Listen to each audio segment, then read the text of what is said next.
नमस्कार। तो आज हम संत रैदास की एक बहुत ही खूबसूरत कविता को समझने वाले हैं। हम इसे बिल्कुल एक क्लास की तरह स्टेप बाय स्टेप समझेंगे ताकि एग्जाम की तैयारी भी साथ ही साथ पक्की हो जाए। तो आज हम क्या क्या कवर करने वाले हैं। सबसे पहले हम कवि और कविता का इंट्रोडक्शन देखेंगे, फिर पहले और दूसरे पद को डिटेल में समझेंगे, उसके बाद काव्य सौंदर्य पर बात करेंगे और हाँ, एग्जाम की तैयारी कैसे करनी है ये भी जानेंगे और आखिर में एक क्विक समरी लेंगे। तो सबसे पहले ये जानना बहुत जरूरी है कि आखिर ये कविता लिखी किसने और किस दौर में लिखी गई। संत रैदास कौन थे और उस समय का भक्ति आंदोलन क्या था, चलिए समझते हैं। देखिए, ये कंटेक्स्ट समझना क्रूशियल है क्योंकि रैदास की कविताएं असल में भगवान से एक सीधी सादी बातचीत हैं। इनमें कोई दिखावा नहीं है, बस सच्ची श्रद्धा और विनम्रता है। चलिए अब आते हैं कविता के सबसे इंटरेस्टिंग पार्ट पर। पहला पद। यहाँ रैदास जी ने भगवान के साथ अपने रिश्ते को समझाने के लिए हमारी डेली लाइफ से जुड़ी हुई इतनी कमाल की तुलनाएं की हैं। अच्छा, इसको ऐसे इमेजिन कीजिए जैसे एक ग्लास पानी में आपने चंदन का एक छोटा सा टुकड़ा डाल दिया।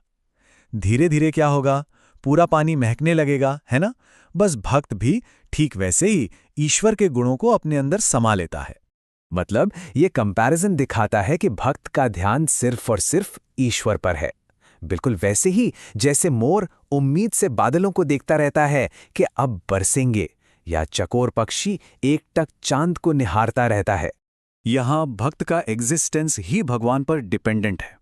जैसे बाती का अपना कोई वजूद नहीं है, वो तो दिए में जलकर ही रोशनी देती है, वैसे ही भक्त भी ईश्वर की सेवा में दिन रात लगा रहता है। उसी से उसकी पहचान है। और ये वाली तुलना तो बहुत ही ब्रिलियंट है। ये एक ऐसे रिश्ते को दिखाती है जो सिर्फ जोड़ता नहीं है बल्कि बेहतर भी बनाता है। जैसे धागा मोतियों को एक साथ रखता है और सुहागा सोने को और भी ज्यादा प्योर कर देता है। तो इस पूरे पद का जो निचोड़ है, जो कोर आइडिया है, वो है दास्य भाव। मतलब खुद को दास और ईश्वर को स्वामी मानकर भक्ति करना। इसको जरूर याद रखिएगा एग्जाम आंसर्स के लिए, ये की कॉन्सेप्ट है। चलिए अब सेकंड स्टैंजा पर चलते हैं। यहाँ पे टोन थोड़ा शिफ्ट होता है। अब कवि ईश्वर की शक्ति और कृपा पर ज्यादा फोकस करते हैं और अपने अटूट बंधन की बात करते हैं।